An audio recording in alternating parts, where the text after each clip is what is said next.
Assalamualaikum warahmatullahi wabarakatuh. Waalaikumsalam warahmatullahi wabarakatuh, Mas Satria. Jumpa lagi kita. Iya, dalam channel Gus Gaul. Pripun ngabari panjenengan? Alhamdulillah sehat, Mas Satria. Puasa tinggal sebentar lagi. Oh iya, yang penting adalah niat kita. Siap. Kesempatan kali ini jenengan badhe bahas napa niki? Ya, meneruskan pembahasan tentang apa yang disampaikan oleh Hadratus Syekh bahwa mengajar itu harus kita sandarkan ini adalah bagian ibadah yang kita niatkan karena Allah. Luar biasa. Ya. Niki monggo. Ya. Bismillahirrahmanirrahim. Assalamualaikum warahmatullahi wabarakatuh. Waalaikumsalam warahmatullahi wabarakatuh. Alhamdulillahirabbil alamin wassalatu wassalamu ala sayyidina Muhammadin imamil muttaqin wa ala alihi wa sahbihi ajmain. Wa qala Allah taala fi kitabil karim bismillahirrahmanirrahim. Rabbi shrah li sadri wa yassir li amri wahlul 'uqdatam min lisani yafqahu qawli. Sunnahul nadim. Pemirsa yang dimuliakan oleh Allah Subhanahu wa taala, menjadi seorang guru perlu bagi kita itu untuk menjaga emosi, biar tidak dikit-dikit marah begitu, Mas Satria. Nah, ini sebagaimana dijelaskan oleh Sayyidina Umar. Wa qala Umaru radhiyallahu anhu, ta'allamu ala ilma wa ta'allamu ma'ahus sakinata wal waqara. Jadi kita ini diperintahkan untuk belajar tentang ilmu, tapi bersamaan itu kita belajar tentang ketenangan jiwa, ketenangan hati, kemudian tentang keagungan. Ya, bagaimana mungkin ilmu itu kalau mudah masuk ya, kalau kemudian kita itu mudah marah, dikit-dikit marah gitu, ngelihat muridnya terlambat marah. Terus spidolnya nggak ada atau kapurnya nggak ada, marah. Maka kita harus bisa mengendalikan diri tentu begitu. Kenapa? Karena guru itu digugu dan ditiru. Ya, kalau kita mudah marah-marah nanti murid kita juga marah dong gitu ya. Temperamen. Iya, sama temannya baru kesenggol sedikit gitu aja yang keluar sudah binatang. Iya, binatang semuanya disebutkan. Maka di sini dijelaskan, diperintahkan bagaimana kita ini belajar ilmu, tapi bersamaan dengan itu juga belajar tentang mengendalikan diri gitu ya. Luar biasa. Iya, belajar tentang ketenangan. Hal yang lain yang perlu kita niatkan bersama, ayyakuna ta'wiluhu fi jami umurihi 'alallahi ta'ala.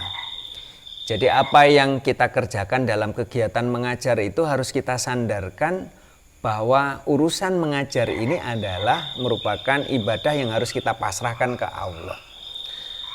Tapi gimana ya kalau guru itu sudah terlanjur bayarannya banyak, itu mikirnya gini loh, ini kok tiba-tiba ada sebagian gaji saya kok hilang.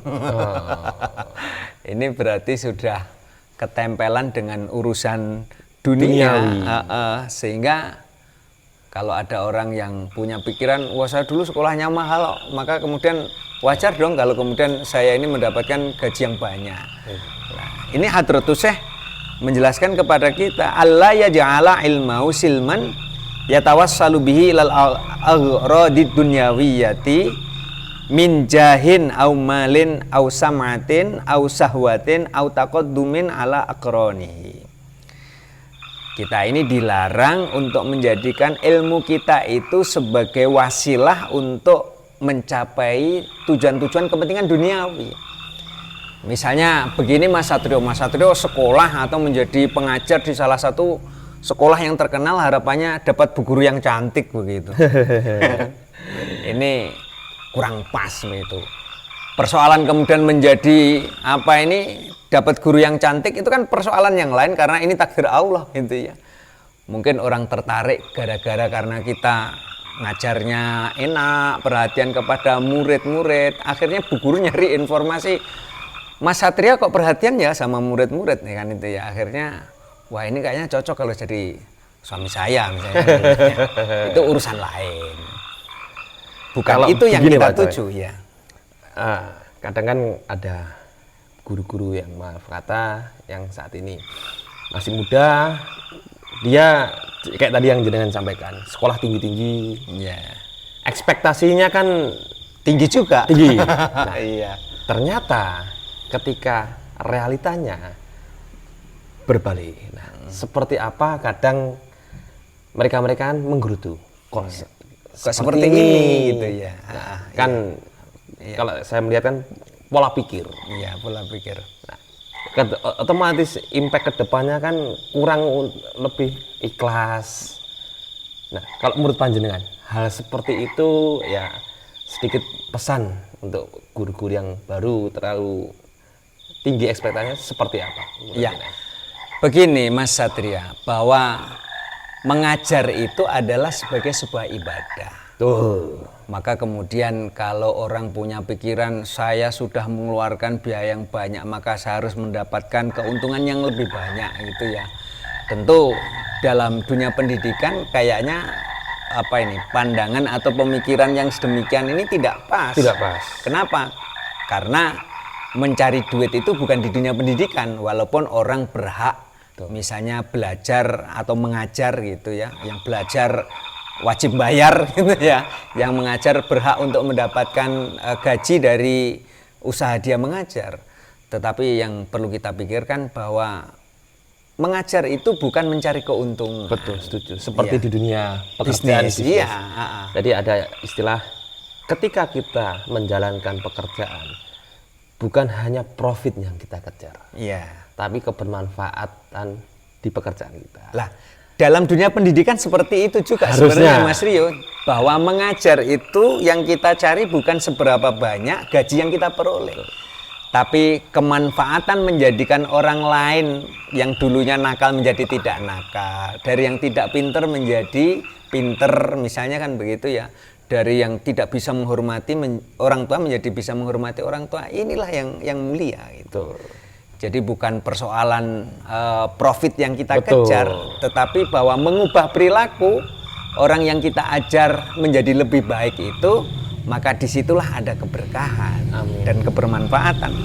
Jadi kalau ada guru-guru muda yang baru selesai kuliah kemudian punya ekspektasi yang tinggi bahwa saya setelah selesai kuliah ngajar di tempat ini S2, harus S3. Kemudian mendapatkan keuntungan yang lebih gede. Dalam dunia pendidikan kayaknya ya kurang pas kira-kira seperti itu. Kenapa? Justru di dalam dunia pendidikan itu yang ada adalah bisnis jasa, melayani orang, ya mengabdi gitu ya. Maka saya kadang-kadang salut kepada teman-teman yang muda-muda sudah memiliki kesadaran untuk mengajar di tempat-tempat, tempat-tempat yang terluar terdalam gitu ya. Di daerah pegunungan yang susah transportasinya, terluar mungkin di pinggir pantai gitu ya. Kesediaan mengajak orang lain menjadi baik itu ternyata adalah satu hal yang sangat mulia gitu ya. Salah satu contoh yang terbaru ini tuh saya melihat berita tuh ada guru daerah Nganjuk kalau nggak salah itu. Ya kayak dengan bilang tempat terdalam kendaraan pun dia sampai ganti 8 kali, tapi alhamdulillah apresiasi dari warga terus lingkungan setempat akhirnya dia diberikan kendaraan yang lebih layak. Ya. Karena itu tadi Mas Satria, ikhlas itu ternyata menghadirkan kekuatan yang bisa menggerakkan sesuatu sehingga akan terjadi perubahan yang lebih baik. Karena keikhlasan seorang guru mengajar di daerah-daerah terpencil, ya bukan persoalan berapa duit yang diterima, tapi karena keikhlasan orang yang kita ajar itu misalnya kebutuhan kita sehari-hari itu terpenuhi. Misalnya ada yang punya beras, dibawalah beras, ada yang punyanya pisang, dibawalah pisang, ada yang misalnya punya kelapa, dibawalah kelapa. Itu artinya kalau secara nominal itu kita hitung ya sebenarnya banyak. Artinya apa? Bahwa keikhlasan yang kita berikan kepada orang lain itu menghadirkan satu hal yang bermanfaat, yaitu tadi kita dikirimi pisang, dikirimi kelapa gitu ya, karena ikhlas. Lah, semangat inilah yang barangkali bagi seorang guru itu penting untuk dijaga, bahwa janganlah kita mencari ilmu itu tujuannya untuk memperoleh kepentingan-kepentingan duniawi atau untuk memperoleh pangkat gitu ya. Kalau saya sudah selesai ini maka saya harus jadi kepala sekolah. Mau jadi guru aja belum kok. Gitu ya. Maka marilah kita mengabdi untuk kebaikan kita sendiri juga kebaikan orang lain. Maka kalau kita bisa melayani orang lain, gantian suatu saat kita akan dilayani oleh orang lain. Hukum alam. Iya, itu hukum alam gitu ya. Nandur bakal ngunduh. Iya, kalau mahfudotnya itu mayyazro yahsud. Barang siapa yang menanam pasti akan memanen. Maka tinggal tanaman apa yang kita pilih, tentu kita berharap bisa menanam tanaman yang baik-baik sehingga di suatu saat itu kita akan memanen kebaikan yang kita lakukan. Kira-kira begitu Mas Satrio. Jadi jangan kemudian kalau kita sekolah itu yang ditonjolkan adalah apa ini? Orientasi. Iya, sum'ah. Oh, sum'ah. Iya, sum'ah itu ya, perasaan apa, memamerkan sesuatu yang apa ini kita miliki. Wah, saya ini punya ilmu, saya menguasai satu hal gitu ya. Ini saya harus di depan dong gitu ya. Ini yang barangkali kurang pas. Iya. Bagi seorang guru di depan, di belakang, di tengah nggak ada masalah. Sebagaimana hal itu disampaikan oleh Ki Hajar Dewantara ya. Tuturi handayani kan. Ing ngarso sung tulodo, ing madya mangun karso, tuturi handayani. Di depan kita menjadi contoh, nah, di belakang kita bisa menjadi pengikut yang baik, kira-kira seperti itu. Jadi guru berat tapi mulia itu tadi begitu, maka butuh ketenangan. Ketika kita di depan, maka kita harus menjadi pembuka jalan yang baik untuk orang-orang yang ada di belakang kita. Kalau kita di belakang, marilah kita ini menjadi pengikut yang baik. Jangan mentang-mentang merasa lebih pintar daripada yang di depan, kemudian berulah, kan kasihan yang di depan kan gitu ya. Maka kita dilarang untuk apa ini menonjolkan atau menyombongkan atas keilmuan yang kita miliki. Kadang apa ini karena tidak didasari oleh perasaan yang ikhlas, itu biasanya ya bolehlah kita ini menceritakan kebaikan itu kepada orang lain. Tetapi kalau kemudian semangatnya itu adalah menonjolkan keakuannya itu Mas Satria yang tidak pas.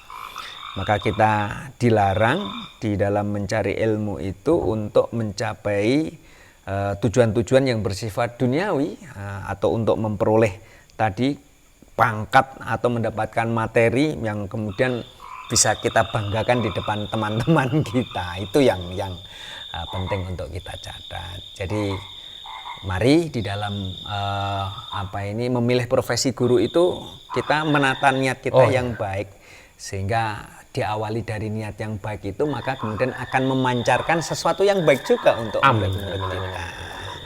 Mari kita bermunajat kepada Allah Subhanahu wa taala, mudah-mudahan profesi yang kita pilih kita yakini baik ini kemudian mendatangkan banyak keberkahan, tidak hanya saja bagi kita, tentu juga pada murid-murid kita. Bismillahirrahmanirrahim. Allahumma sholli ala sayyidina Muhammad wa ala ali sayyidina Muhammad walhamdulillahirabbil alamin. Hamdan yuwafi ni'amahu wa yukafi mazidah. Ya rabbana lakal hamdu kama yanbaghi li jalali wajhikal karim wa 'azimi sultanik.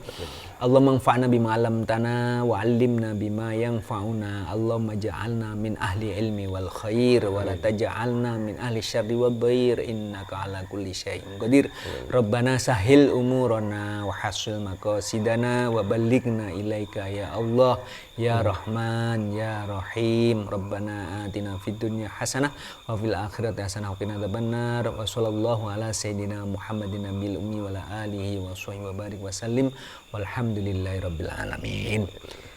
Demikian pemirsa, kurang lebihnya mohon maaf. Akhirnya wawal muwaffiq ila aqwamit thoriq. Assalamualaikum warahmatullahi wabarakatuh. Terima kasih Pak Coy. Iya, sama-sama Mas. Buat pemirsa, jumpa lagi konten Gus Gaul di episode-episode berikutnya. Wassalamualaikum warahmatullahi wabarakatuh.